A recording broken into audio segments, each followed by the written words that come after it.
Good morning. My name is Jordan Hensley. I'm a policy analyst at the Carsey School of Public Policy. And I am thrilled to be joined by a couple of experts in LinkedIn, among other things, Mercedes Hunt and Kathy DeRoche.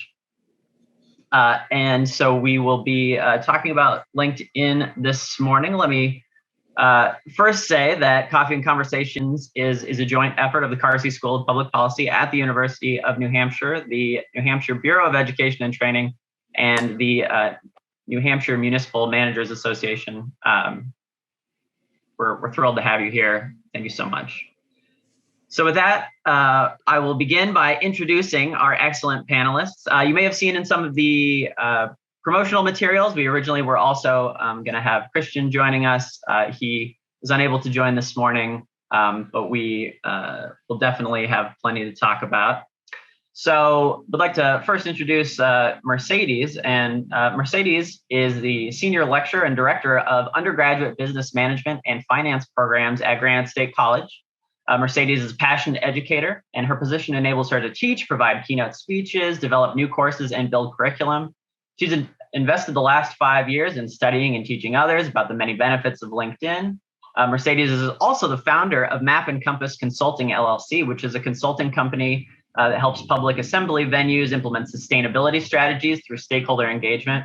Mercedes is on the leadership team for Sustainable Event Alliance, and she is on the faculty committee in the International Association of Venue Managers. She completed her doctorate in Parks, Recreation, and Tourism from the University of Utah. Go Utes. And we also have Kathy DeRoche with us. Kathy is the program director and a faculty member in the Masters in Leadership at Granite State College. She serves as a mentor and an advisor to her students. Kathy is the chair of the Graduate Curriculum Committee. Kathy's interest is in open educational resources.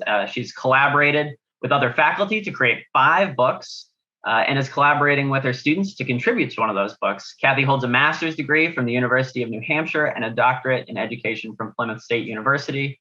And in her spare time, she's the founding member of the nonprofit NH Veg Fest, chair of the planning board in her town, and sits on the economic development committee. So 2 impressive human beings here with us today. So excited to have you both with us to talk about LinkedIn. Mercedes, Kathy, thank you so much for being here. So excited for your presentation. And folks, as you're following along, please feel free to put any questions that you have in the Q&A box, and we will get to them kind of in real time. If you want to open up your LinkedIn profile on the side of your screen and another screen and follow along, totally welcome to do so. So with that, I will turn it over to Mercedes and Kathy. Thank you very much. Thank you. Good morning. So we thought it would be fun to start with a couple of polls so that we can kind of gauge where everybody is in your LinkedIn past, present, and future, perhaps.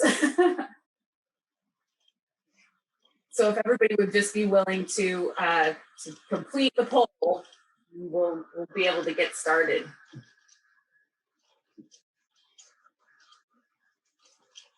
All right, got the answers coming in. I'm sitting on the edge of my seat. I'm excited. Yeah, and notice there's a scroll bar for number 3. So if it's less frequent than daily or weekly, you could just scroll down.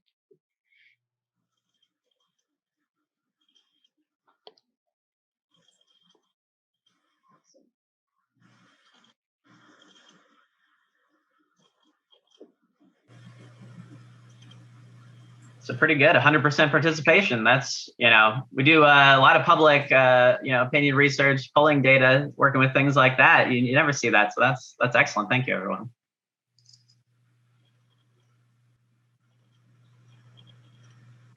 Hi. Will you share the results? Oh, yes, you guys can't see the results. Sorry, I thought you could see the results as well.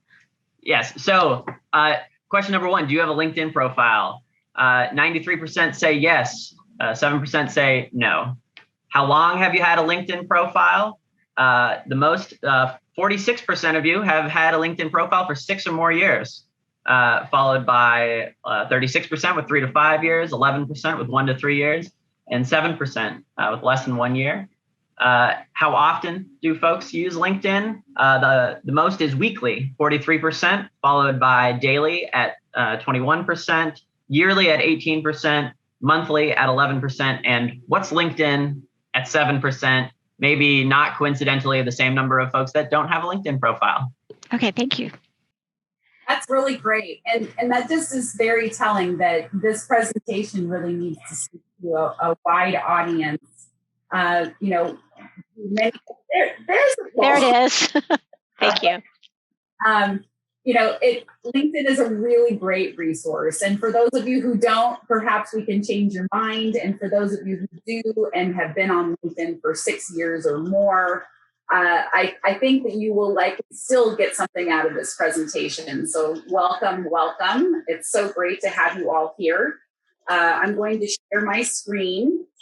And the other thing about LinkedIn is it's sort of a constantly evolving platform. So it's just always good to get a little fresh up of your information. Yeah, it's constantly evolving. In fact, some things may have even changed since the presentation was put together, which is, but still. So here we go. If my screen will share, there we go. So benefits to LinkedIn. So as of April 4th, there were 740 million users on LinkedIn. And this has been updated literally by 100 million users since just last fall. It's a fast growing network. And, it's basically where business is done. So it's a really unique social network in that it's literally just business focused. You can stay up to date with your connections without the drama that you would get on some of the other social media profiles. You can show people both who you are and how you have grown as a professional throughout your career. It's a great way to show your expertise and become an influencer for whatever expertise you have. It's a way to acknowledge others' expertise and to celebrate that and their accomplishments and your own accomplishments. And it's more than just a resume. So LinkedIn does have the ability to be kind of just like a resume, but it offers, you can show so much more than you can show on a resume. Even if you're limiting yourself, to 2 pages, or you're one of those people who's like, I can only get all my experience on 3 pages. LinkedIn still offers you more. LinkedIn also offers professional groups for like-minded people, which is just a wonderful aspect of it.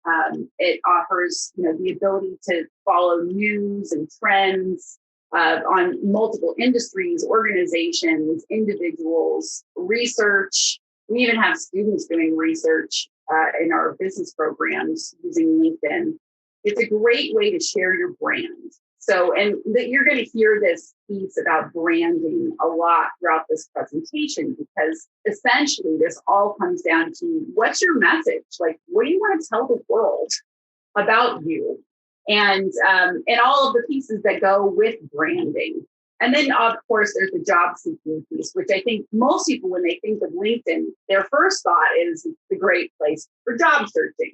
And I actually, on this slide, listed it last because I think that LinkedIn really is so much more than just a job search board. Oh, Kathy, you're muted. To pick up on that, the people who post only when they're looking for a job, sort of other people realize that. So it's good to sort of stay active. So I'm going to talk about some of the benefits to your organization when you post on LinkedIn. So I've worked at places where we've been asked to post on LinkedIn and to share out the messages of the place where we work. And part of that is because we're sending the information to our networks, and the places where we work might have a limited budget. So we're sort of sharing the word about the organization that we work for. Additionally, rather than reading these to you, I'll take a question if anyone has one. Oh, I think there is a question. Yeah, so we do have a question from Dennis, and the question is, does it supply or have a platform to load badges? Okay. And so maybe we'll get to LinkedIn badges later. Yeah, something I've heard of, but I don't even actually really know what those are, so I'm excited to hear. Okay, great. And I'll just scroll to the next one. Oh no, Mercedes will. So additionally, it shows your organization is being live and really viable that you're working with when you continually post. It shows that you're engaged with the organization. And Mercedes, can you advance one slide? Okay, great. And then the other thing is, it's really hard to get good employees right now. So if you are out posting, supporting your organization, getting your organization out there in LinkedIn, and people realize it, then it's a great way to have other people go, that looks like a really interesting organization. Maybe I should check that out. So those are some of the reasons, and I think we'll pick up on a couple of others a little bit later. Yeah. So back to this conversation of your brand. When you're creating a LinkedIn profile, or if you've had it for a really long time, I encourage you to reassess these core questions right here. What is your personal mission?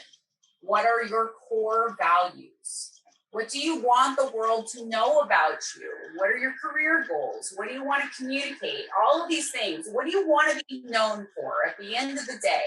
If you have to be known for just a few things, pick maybe 3 things, focus on those 3 things as a piece of your brand, and really be able to express that through your profile. So it really all comes down to the brand. Everything you do on your LinkedIn profile is focused on your brand. And so I for those of you who are newer to LinkedIn, I encourage you to set these 3 goals. And for those of you who have been at LinkedIn a long time, if you have not accomplished these 3 goals, I encourage you to accomplish these 3 goals. And we'll talk about more advanced goals as we go. But basically, it comes down to these 3 things. First, complete your profile. And LinkedIn will tell you if your profile is complete. It will rate you on how complete your profile is. Maintain a presence. So this doesn't have to be every day, although it looks like most of you or almost half of you use LinkedIn every day. But even if it's once a week, even if it's once a month, the more active you are, the more LinkedIn sees you as an active person, and the more the analytics post your posts to a larger audience. And all of this kind of comes down to audience. So the more you use LinkedIn, the more people will see what you have to say. Also, once you reach 500 or more contacts, LinkedIn puts you into a new bucket.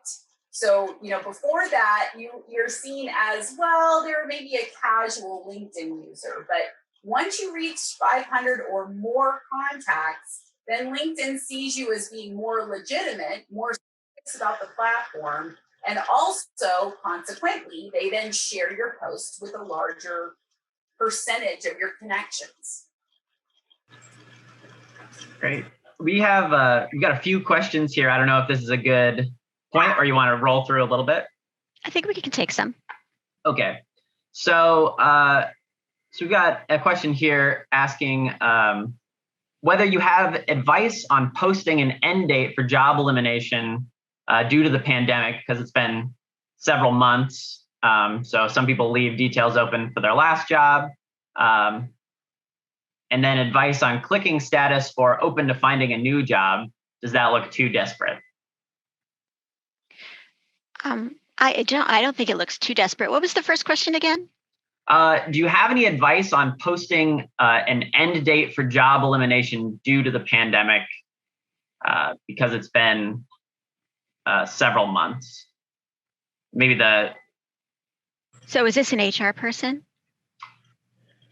I'm not. It was an anonymous attendee that sent this in.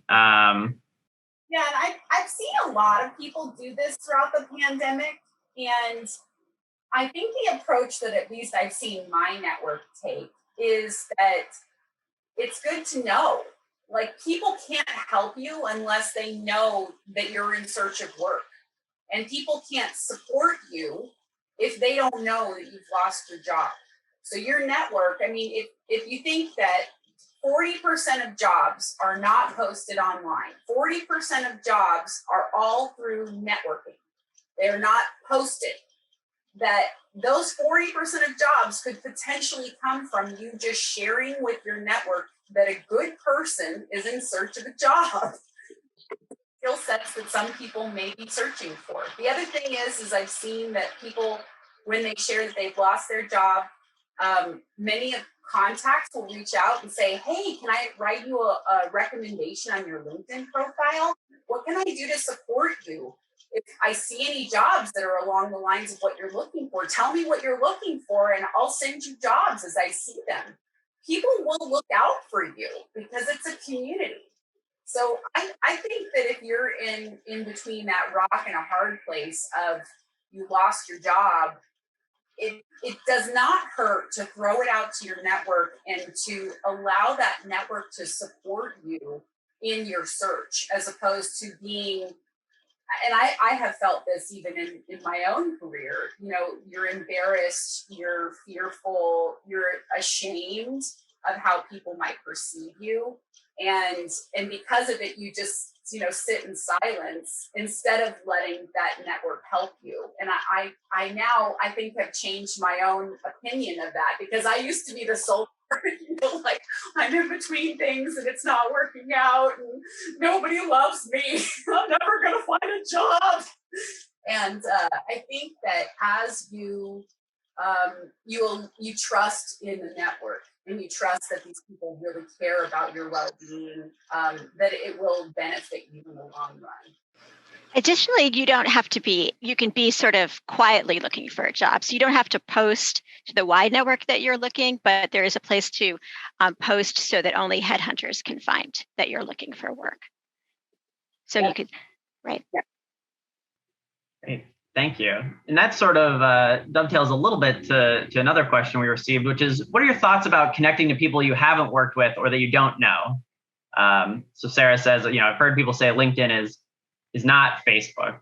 And then another question from Tamara, sort of along the same line, is I often get requests to add people who have over 500 connections. I'm particular about accepting connections as I don't like getting sales posts, and I want to keep my feed focused on what's important to me.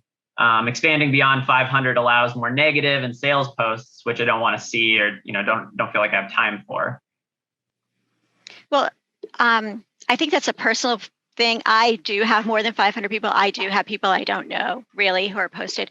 I'm going to get sales feed through the LinkedIn Messenger, whether I'm connected to someone or not. I get those quite often. And I simply ignore them. Honestly, it's like not picking up on the phone call that you're sure is spam. Mercedes, what do you think? Yeah, I mean, they can purchase ability to write you via InMail, whether or not you are connected with them. And I have listened to literally countless LinkedIn webinars at this stage in my career. And everyone that I have heard from who are top voices say it's really recommended to be kind of a more the merrier kind of thing. It's, again, it is up to you. I mean, this is your choice, and the network that you want to build is up to you. However, and also what you want to see posted, right? Because I'm connected with some people and I could really care less about their posts. You can narrow down what you want to see, the content that you want to see. You can follow hashtags, you can follow different search terms. You can narrow things down and you can follow the people that you really want to see their content. But if you don't reach that point of 500 people, then the things that you say are not going to then be seen by as many people. So that is always going to be a factor. And I think that when, I don't know, I have connected with so many people that I did not know through LinkedIn.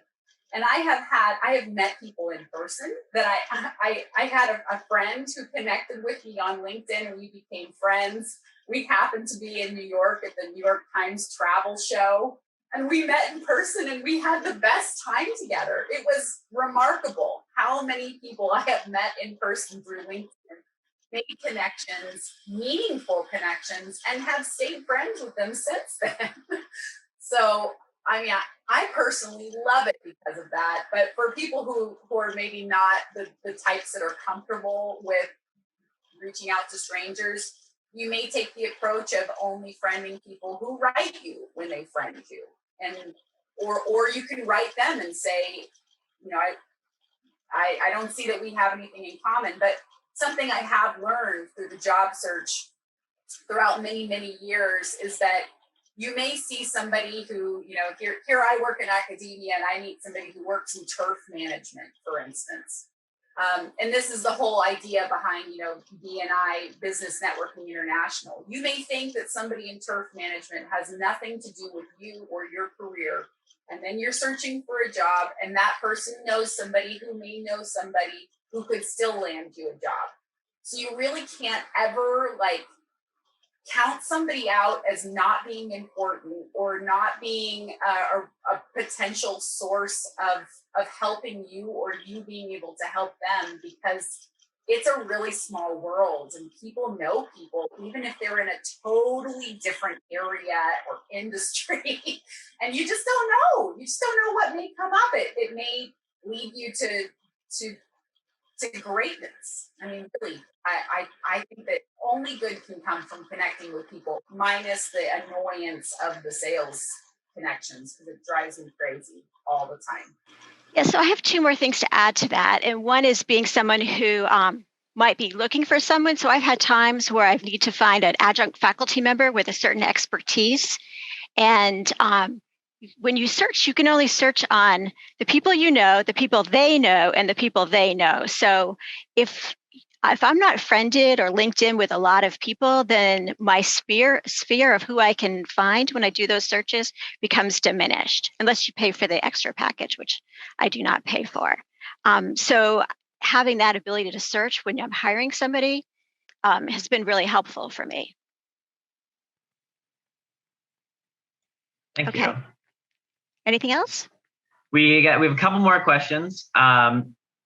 So another one from Tamara. So you have an organizational page and a personal page, and it doesn't let me share posts in the organization page over my personal page. Is there an easy way to do that? That you're choosing whether or not you want to post on your organization page or your personal page, or it won't let you post twice? Let's see. Yeah. So she's saying that it doesn't let me share posts in the organization page over my personal page. Oh, I see. I think you have to tag it and hope that they accept it. I think. Is that true? Yeah, it depends on if you're an owner of that page. You would have to. There are some ways where, yeah, you can tag it. You can either use a hashtag or you can use, if you really want to tag the page, you would do an @ symbol and then have the page name. And then you can tag that page in a post on your personal page. And then they, theoretically, if they wanted to, could then reshare that tag once you have tagged them. Gotcha. Okay, so I'll move on a little bit. So for the headshot, remember this is professional, so try to look as professional as you can. And here are some tips. I think everyone's probably had a moment to read them, but this is not the place to post a picture of you on vacation. And it's not the place to post your picture with you with as much as you love your children or your dogs. It's just about you on this picture. Can you advance, Mercedes? There's a piece of this it's like really important about smiling with teeth. Oh, right. Done research to show that the person who is smiling with teeth is more approachable. Actually, a person who's smiling, first of all, and a person who's smiling with teeth is more approachable and then therefore more likely to be seen as a potential connection. So last week when we were looking at these slides, I had to say to Mercedes, am I smiling with my teeth? And we looked and I was, thankfully, but I didn't know that either. Yeah. And so then this photofeeler.com is a really interesting and cool resource. You can go on there and You can see here, basically what you have to do is you have to like vote for 40 other headshots and give your opinion if you want it to be free. I didn't want to pay, so I just voted on 40 headshots and said my opinions of people's headshots. But then consequently, I got votes on my own headshot. And it was kind of interesting to see, like, with this whole professionalism piece, what people thought of my headshot. And, you know, there's potential for growth here. Maybe I want to pick a different headshot where I look more influential. So it's kind of an interesting source. It's a free service, although you can pay for it if you want to, but it's kind of nice to go somewhere and have your headshot assessed. So that's just a little tip. Kathy, you want to go too? Sure. So if you look at your LinkedIn profile, there is a rectangular box above your face, above the picture of your face. Hopefully it's a nice professional picture. And it's always a good idea to just put a new picture in there and not use the standard LinkedIn. It honestly shows a level of care, I think, that you care about how you're perceived, but also tie the picture into, again, your brand. And what your goals are. So mine is a picture of it's an educational picture, but from time to time I change it. I like to, the more often you change things on your profile, sort of the more often you pop up in other people's feeds. So occasionally I like to change that out.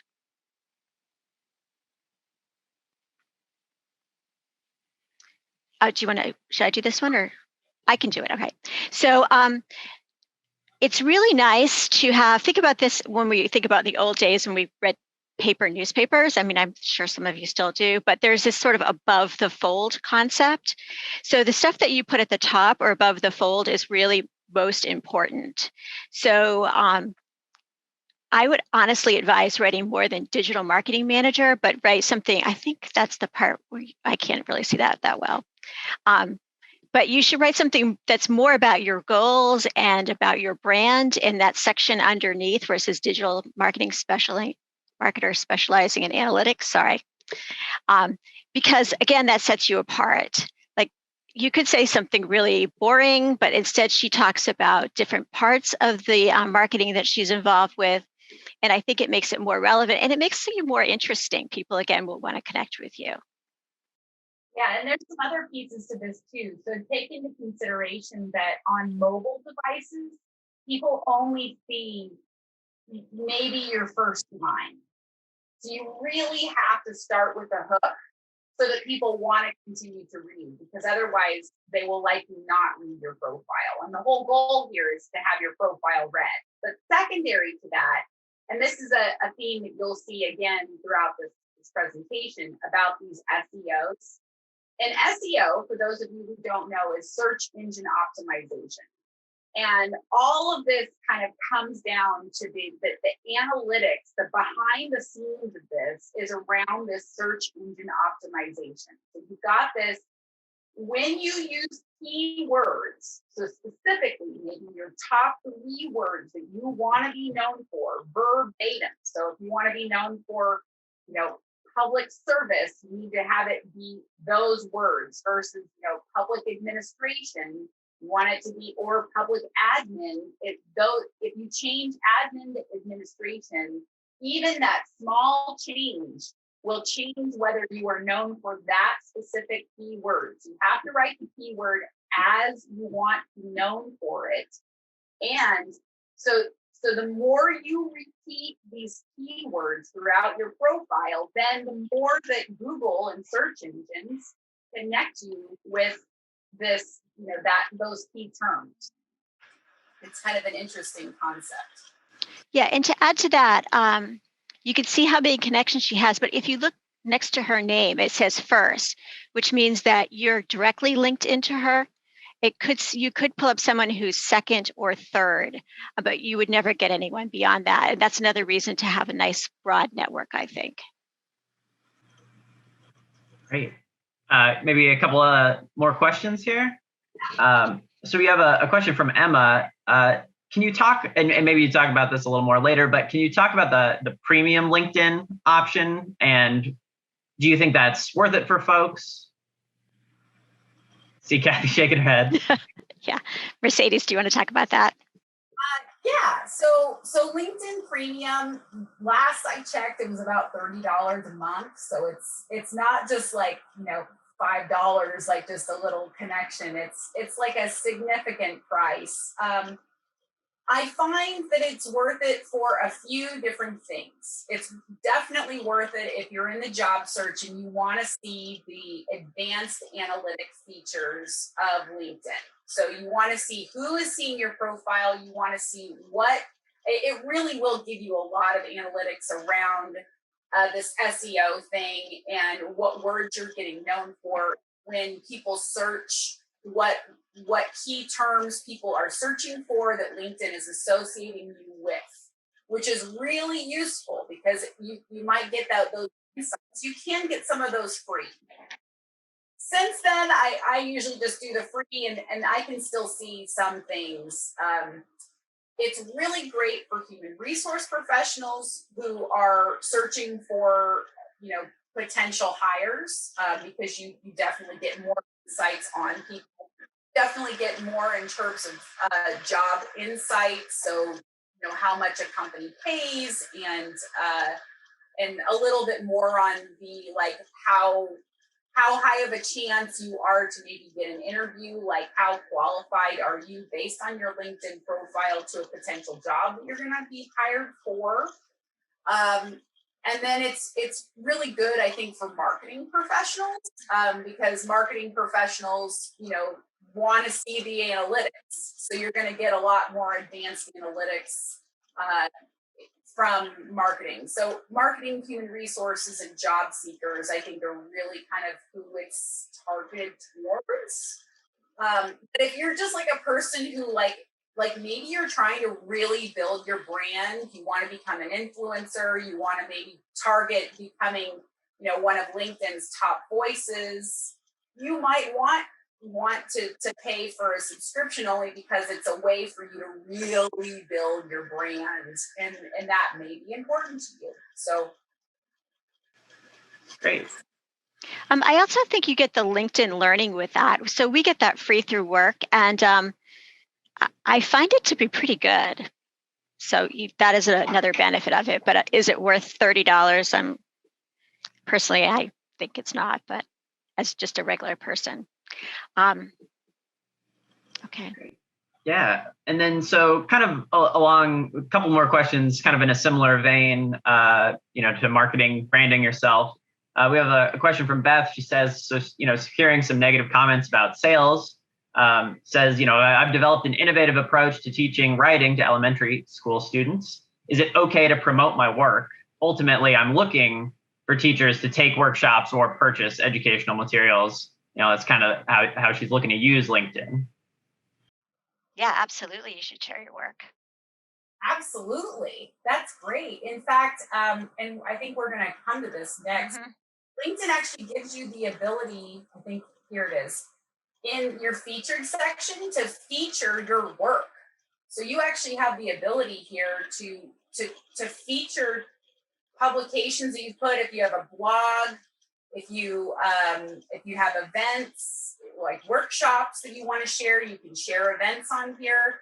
I mean, this is really like the place to kind of share all of that. You can share articles or links or media. And this is really kind of like where that whole option of kind of having LinkedIn as a professional portfolio comes in, which is really awesome and really unique that people can then see like you shining. They can see you getting interviewed. They can see you samples of PowerPoint presentations or sample talks that you've given or whatever you want to be known for. Yeah, they also have a blog option, so you don't have to start your own blog on a different site. You can host it there. And then they have a new video clip option, which I've not explored yet. Very cool. And then the final question we've got sitting out here is from Randy. And he asked, could the two of you state your brands? I think looking for a little example of what that might look like. Okay. I'll go first. So I think of my brand as being with education first and foremost, and then second is innovation in education. So talking about things like the open educational resources. I'm an early adopter when it comes to a lot of technology. And then probably last, I'm interested in the nonprofit world, and I do a lot of work with DEI when I can. Yeah, and I also am kind of split, and this is where like even contemplating my own brand has been a little challenging. So on one hand, I want to be known as being a curriculum designer and a course designer, and really innovation in the classroom, because I really feel very passionate about creative innovation in the classroom and hands-on experiential learning.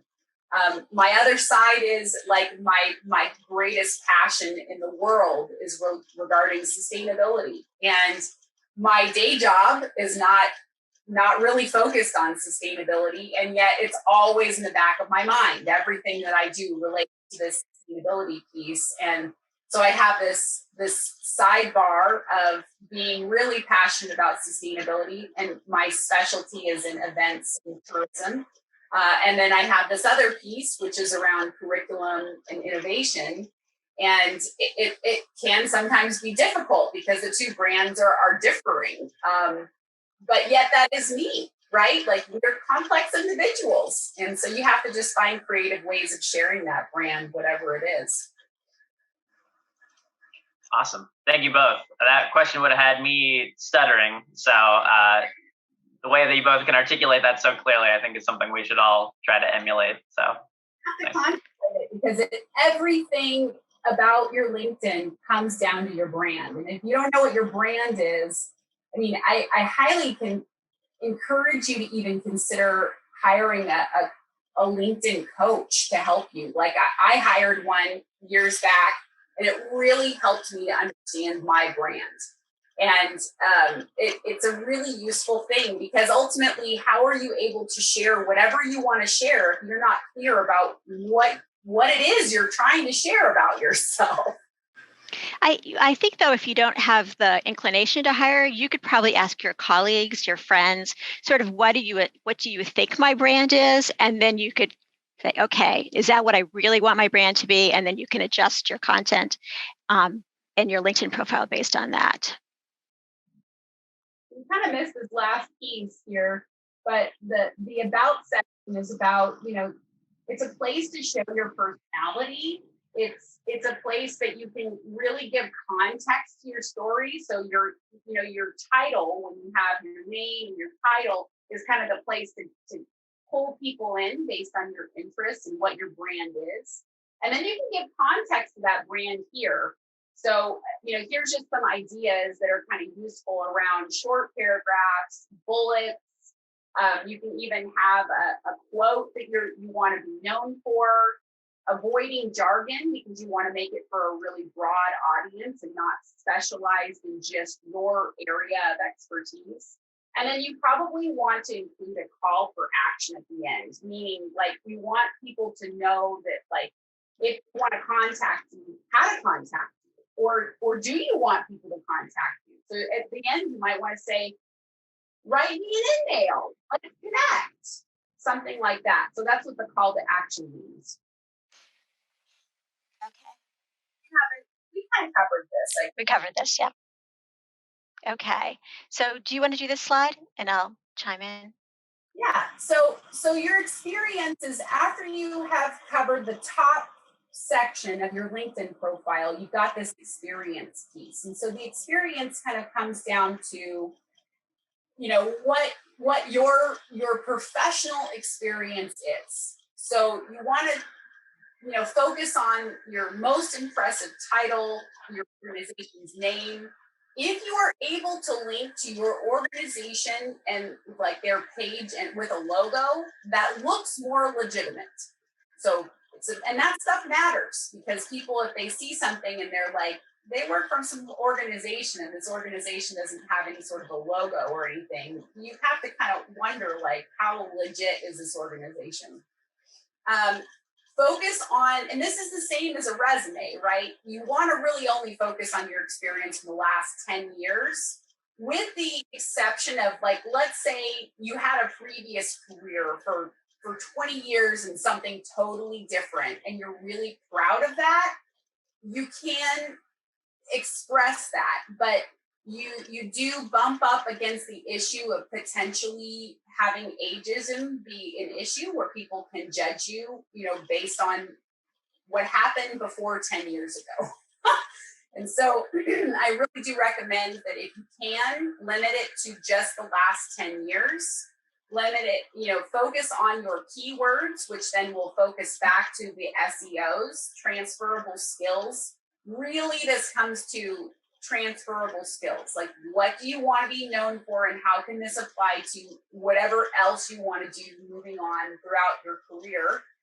And, consider also including pictures and examples of your work, because LinkedIn, in this experience section for each of the jobs that you've had, gives you the ability to post pictures of you doing whatever it is you're doing. So if you were doing humanitarian work, you might want to post a picture of you planting a tree. Or if you're working with seniors, you maybe want a picture of you working with somebody, looking like a real person, with colleagues, showing that you're a team player. Those things matter. And it's also a place to showcase, like, the actual work that you've done, which, if there's something like, let's say you gave a presentation and you're really proud of it, put it there. It's a really great place to showcase what you're able to do.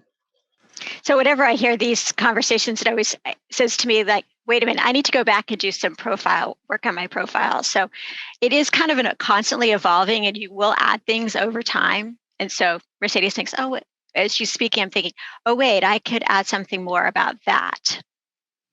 Right? Yeah. And you can see my section, that my picture here, this is the conversation that Dennis brought up about licenses, badges. There is a place here to actually add your badge, which of course I didn't include the picture of that. But LinkedIn does give you the ability to do two things. One, if you so recently I got the Lean White Belt certification through UNH. And in the Lean White Belt certification, they emailed me a digital badge that I was then able to upload into my LinkedIn profile, which was really, really super spiffy. So I was really excited about that. But separate from that, LinkedIn also has a ton of internal badges. So you can take different, like, little kind of mini quizzes on, let's say, Microsoft PowerPoint, or there's a lot of them if you're like a computer programmer, like C or C++, tons of different programs. You can take these little quizzes and then get a badge for your proficiency in different software. So that's kind of a nice thing to be aware of. I also, sorry. And I've done a few of those. They're only about 10 questions. They don't take too long to do. I think they're timed. Yeah, they are timed. So you have to be aware. And if you don't pass, you have to wait like 6 months before you can take another one. So yeah, I took the one on PowerPoint and was surprised that it was very focused on, like, where within PowerPoint would you find this, or what does this button mean? And I was like, I use PowerPoint all the time. I thought I knew it better. So just be aware of that. Anyway, so, LinkedIn gives you the ability to really express your volunteer experience, which I think really connects you. And if you are a regular volunteer somewhere, your humanism, perhaps, like, it shows that you're human and that you care and that you are engaged in your community. And that speaks, I think, volumes. Also, there's the place here to show your accomplishments. So you can show your awards, and you can show your organizational memberships, your languages. One thing that LinkedIn does not provide is a place to share your presentations. So everything, like, in terms of, like, LinkedIn best practices that I have seen, has recommended that you put your presentations under publications. So that's something to just be aware of. So you can see here under mine, I have a webinar, I have a conference presentation, and then I actually have publications here as well. Great. Go ahead. Sorry. Oh, just we have a couple more questions and comments that folks have popped in here. So first, we have a comment from Lori, kind of going back to the brand conversation. She just notes, there are those who are turned off by the word brand, especially those mentors who value in-person networking over virtual spaces. Perhaps asking mentors and colleagues what they see as your personal mission statement is a phrase that can be used instead of brand. And FYI, personally, I like the word brand. This is just my reaction to me using the word with some of my older mentors. So maybe that's a good tip for folks that are turned off by the word brand. And then Dennis has a question here. Does LinkedIn have a deal with Microsoft? They have the tutorials for the MS Suite. They're owned by Microsoft. Microsoft bought out LinkedIn a few years ago. So they definitely do have a deal. They do. That makes sense. Yeah. And then one more from Tatiana. What would you recommend to write in the experience section for a person who moved from another country and has experience in different areas? Yeah, and that's a great question. So, in the experience area, if we go back to this section here, you may, so for people in other countries, you actually have the ability to create a profile in multiple languages. That's something I even considered for myself. There was a time where I was working in Brazil quite a lot, and I actually thought about developing my profile in Portuguese. Consequently, if you view my profile now, you will see that I actually have a recommendation in Portuguese, which I guess is a testament that I actually speak Portuguese when I say that I speak languages. So that's a good thing. But I found essentially that most people who were probably on my LinkedIn profile, even who spoke Portuguese, may probably speak English as well. So I decided not to in the end. But that is certainly something you can do depending on what you want your market to be. But if you worked in another country, I am connected with people all over the world on LinkedIn. And that's one of the features I love about it. And so if you have experience in a different country, you can choose to translate that experience into English, to transfer it over if it's a different language. If it's the same language as English, wherever you were and you spoke English, then it would be pretty easy. You just would show where you worked and how long you worked there, just like any job. So I really, really recommend when it comes to this stuff that you try to focus on, looking at other profiles and seeing what other people do.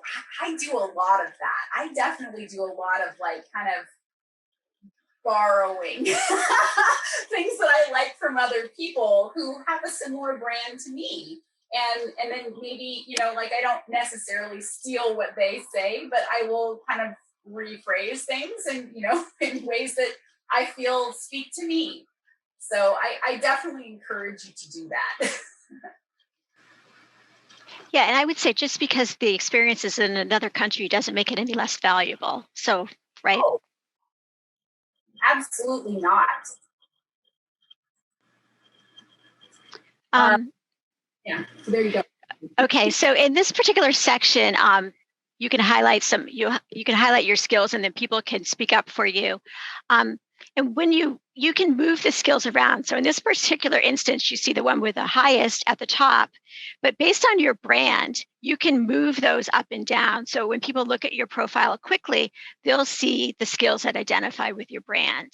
And I think that's an important thing to do. I didn't know for a while that you could do that, but if you want to think about your message and what you want people to think about you, then that's one way to take advantage of that.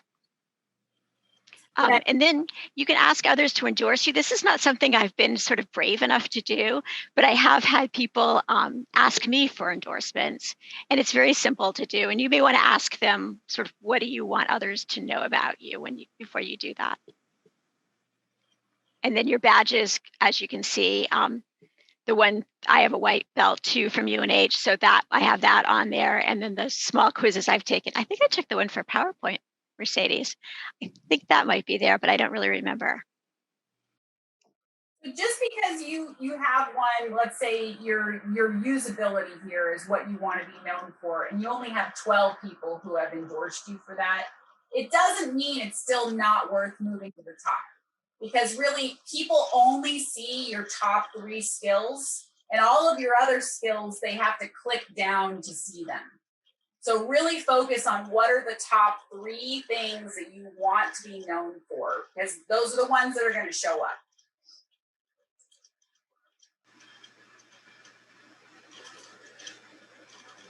Happy?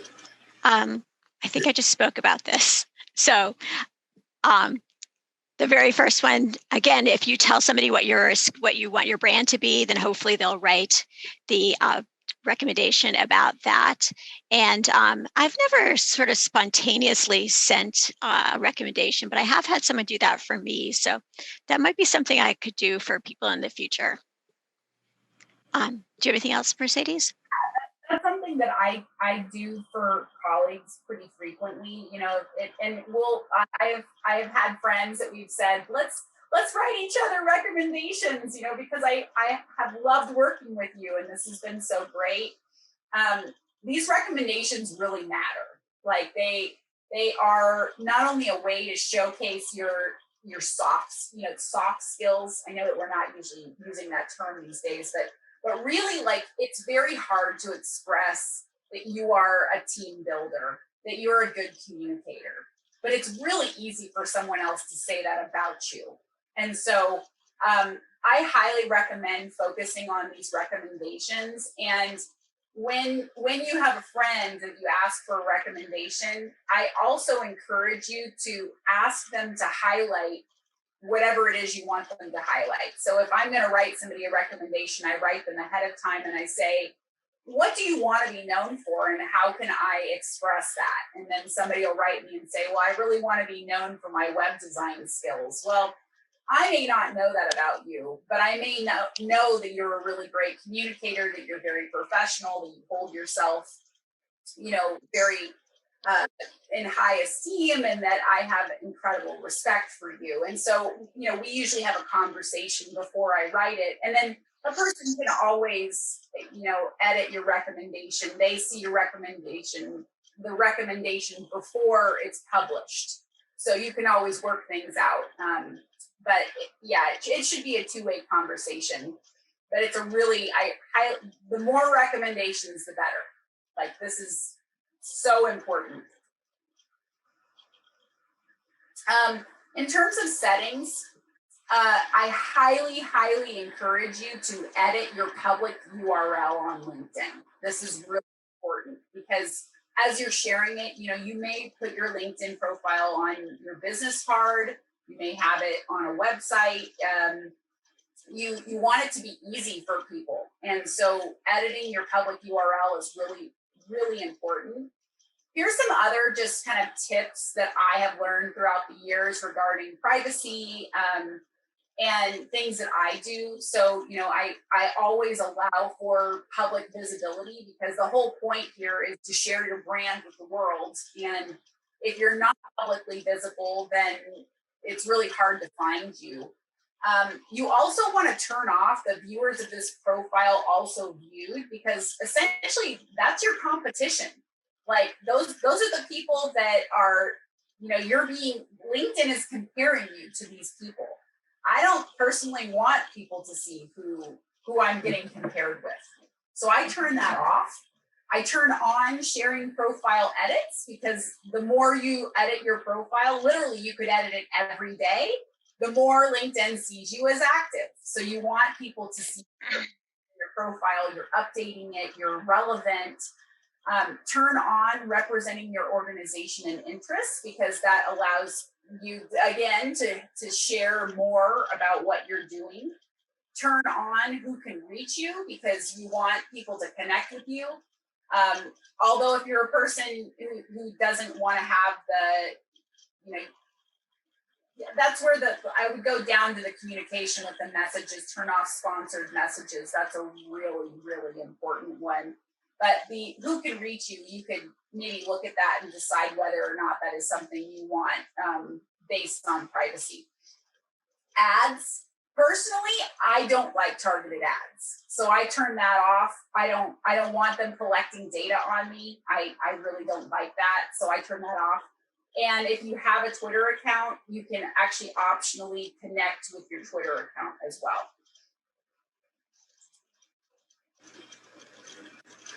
So I've noticed a couple people have already added me or tried to link LinkedIn to me as we've been here. What I often do and what I recommend is after you've met someone is to link into them as soon as you can so they'll remember who you are. Again, that expands your network. And it's been interesting being in COVID world where you can when you can have your computer up at the same time you're in a meeting. So you can kind of get the background if you don't know these folks. And then they're like 1 minute who I am, you can see more about them. So I found that to be really interesting. And then if you notice if somebody is looking for some information, then you can offer help to them through messages or that sort of thing. But it's widely advised to go ahead and add people right away. And if you think they might not remember you, then you can send a message. Most of the time, I don't receive messages for people who want to link into me. I think you're more likely to have a person add you back if you write a personal message. Yeah. The personal connection's everything. It is. Okay. So I'll start with this one and then you can pop in. So think of it, it is a professional message, system. So you're not going to put things in that you may see on Facebook. Again, as Mercedes said earlier, it avoids the drama. So before you post something, think about, is this part of my message? And I find it good rather than just to repost is to maybe add some insight about why you reposted this. Again, I like to post a call for action and I like to use hashtags. So if somebody's looking for something about leadership, then my post will pop up. And there is a way to see which hashtags are used the most often. And then I generally look at LinkedIn about once a day. Somebody asked how long you use on maybe 15 minutes, not too long. And then I like to comment and like others people's posts. I find even when I ask for a call for action, I seldom see people engaged. Usually it's just a like, or very seldom do I see a comment. I have had a few people where I've seen their LinkedIn posts recently and I thought, why did they post that? And then I might notice that they're recently retired. And so they're probably not as worried about their brand or as cognizant of their brand, or their brand has changed. So that's been my experience with brands, but I think it's really important to post regularly. Yeah, I agree. And if you want to know how many, I really highly recommend you do a little mini research project on hashtags. And the way that you can do that is in the search bar. The search bar on LinkedIn actually is a Boolean search, which means it's an advanced search. And there are some advanced search features. We don't have it in this presentation, but we have another presentation that is more about the advanced analytics piece of LinkedIn. And you can use quotation marks to search for very specific things. And you can search for hashtags in the search bar. And that will, when you search for a hashtag, that'll tell you how many followers a certain hashtag has. And it's like shocking to me, like sustainable versus sustainability was a difference of like hundreds of thousands of followers. A word that has an S on the end may be the difference of hundreds of thousands of people. So try out different hashtags written in different ways, because you really may find that they really vary. And it's always surprising to me. and also take into account that when LinkedIn suggests a hashtag, it's not necessarily because that hashtag is like the most popularly used. They're just like picking words that are related to what you're trying to say, but that's not necessarily the most, popular hashtag. So you want to maybe research your hashtags ahead of time to make sure that you're aligning with whatever it is you're trying to say. And additionally, you can follow hashtags, which I often follow. I have about 5 I follow. So there are interest groups on LinkedIn. So for instance, the Office of Graduate Studies has a group, and then the Mercedes Business Program also has a group. I belong to other groups about leadership. And this just reminds me of something interesting. I think it's interesting. So there are some people I know that, for instance, there's an author that we use his work in our leadership program. And I don't really know his email address, but I'll send him a LinkedIn message. For instance, I needed a resource for a class, and the resource had been taken off a website. And he got right back to me with a resource that I needed, and I was able to put it in the class related to his own work that he had done. So it's a great way to reach out to people. And I have some people that I only correspond with over LinkedIn because I don't know their email, or they may have changed jobs, and it's a good way to stay in touch with folks. Mercedes, did you want to add anything else to this? I think that that's such a valid point. When a person leaves their job, they're likely going to change their email address, and you may not, continue to be connected with them if you lose that email. So LinkedIn kind of provides that seamless way to stay connected, no matter what a person's professional email is. So I appreciate that. I also really like posting within interest groups. I really like, if I have a job post that I'll post, I always post it within interest groups, because you know that you're posting something that is interesting for that specific group. So that's our presentation. Are there any other questions? Don't see any in the queue right now, but if folks have any final questions, we've got about 10 minutes left. So please feel free to add any other questions, and we can keep the conversation going. I'll just say, first of all, thank you both. And I learned a lot today. It's interesting to me thinking of LinkedIn as sort of this public professional space in a way that I hadn't thought of it before, as sort of not exactly a virtual water cooler, but I think it's important to remember the people behind. We're bombarded constantly by the internet and all the virtual things, but thinking of all the people behind us, everyone's trying to present themselves in a positive light. How can you have these human connections, especially right now when we have to be socially distant for at least a little bit longer? But this has been really interesting. Here's a question from Dennis. Do you find that it can be hard to keep up with on LinkedIn? Oh, and maybe we lost Mercedes, but hopefully she'll rejoin. But Kathy, do you find it hard to keep up with each day? No, I mean, you don't have to do it every day. I just log in for like 15 minutes and I make a time, so I might do it when I'm eating lunch. I still eat lunch at my desk, even though I'm working from home. And it's kind of a nice break from what you're doing. And then also, if I run across a name somewhere, like in an application, I might look at their LinkedIn account, or if somebody says, hey, do you know a so-and-so? I might just check that on their LinkedIn for a LinkedIn profile. No, it's not hard. And then sometimes what I do is, if I'm looking at I'll just say, I use this thing called Flipbook, I think. And if I'm looking through it in the morning when I'm just having my coffee and I see an interesting article under, because in Flipbook you can choose certain topics, I might say, oh, that's really interesting, and just copy that and paste it. So it's just becomes part of your routine, and it's just a nice kind of break thing to do, especially working from home. Like, you might not have colleagues you're going to go talk to on a break, so you could just flip through LinkedIn and see what's happening out there. Sorry, my computer decided to restart. Yeah, that was a problem I ran into this morning. There was a question, is it hard to keep up with, Mercedes? Oh. You spend a lot of time on it? I spend, I probably check my LinkedIn a few times a day. I have LinkedIn, I have the app on my phone, so I get notifications if a person writes me. And I find that, like, it used to be, years ago, I was a big Facebook user. I kind of enjoyed the cat memes and things, but I guess as time has progressed, social media has matured.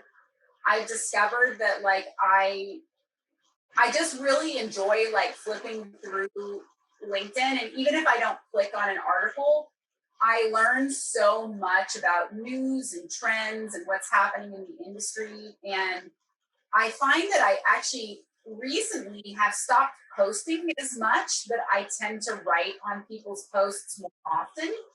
And I've had such interesting conversations with people, like very meaningful conversations where I connect, I write somebody and then their connection writes, and then we go back and forth a few times, and then they end up connecting with me because we had such an engaging conversation. And it might be just little, like a minute here, 5 minutes there. It's not that I like sit down and do LinkedIn every day. It's kind of like this fluid thing. But I really love the active conversations that can come from it, and the connections I've made through just like reacting to people's posts and celebrating them and their accomplishments. And I definitely end up having a sense of, like, am I keeping up? Should I be doing more? Maybe I haven't given a presentation in a long time. These people are presenting all the time. So there's always that factor of, like, fear of missing out. But on the other hand, I think it's such a great way to really follow people's progress through time, and to watch trends and see news and stay up to date on what's happening. And I love that LinkedIn regularly shares news articles too that are pertinent to me and what my interests are. So awesome. So I think we've got one last question sitting in here from Anonymous, and it is, so if our profile is more like a digital resume right now, maybe they haven't done much with their LinkedIn profile, where do you recommend that they start in transforming our profile, especially in the experience section?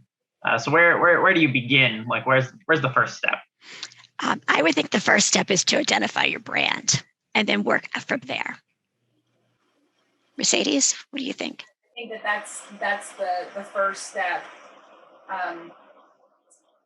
And I think that this person brings up another great point. What's the difference of a professional profile on Facebook versus a professional profile on LinkedIn? And that, again, also comes down to your brand. So different social media platforms have vastly different audiences. And it's about knowing your audience. So, for instance, we work for an organization focused on adult learners. Adult learners are primarily going to be on LinkedIn, probably Facebook, because the average age of a Facebook user is probably in their mid-30s. And so it's really important to be aware of ages, genders, people, even like country use of different platforms, and knowing who your audience is. But then separate from that, when it comes to like actually like portraying that brand, the key is, as we mentioned in the beginning, complete your profile, whatever that looks like. Have people review your profile. Ask friends to review your profile. And just as with a resume. But it's more than that, because you can provide samples of work, you can provide bullets. And what I really like about LinkedIn is the ability to really focus on your transferable skills. So you may, I've had so many students throughout the years say, well, I worked at the front desk of a hotel. I mean, so what? And I'm like, so you did communication, you helped people, you had customer service, you managed money. Problem solved. Take the money in, like you you handled it, and think about that transferability, because it's so important to be able to relate and share that mission that you're trying to accomplish. And LinkedIn will give you analytics on your own profile. So it will give you a star status if you fill out a certain percentage of it. So you can see where you're lacking and where you need to add more. But like everything, do a little bit at a time so that you don't overwhelm yourself. Otherwise, it can seem really daunting and you might not do anything. Wonderful. Thank you. And I guess we do have. Feel free to email us, yes, continue the conversation, or send us LinkedIn's. Wonderful. Well, thank you both. This has been a fantastic conversation. I've learned a lot. I hope that everyone here has as well. And hope you have a great rest of your week. And we hope to see folks back at Coffee and Conversations in the coming months. So thank you all. Great. Thank you so much. Cool. It's been fun.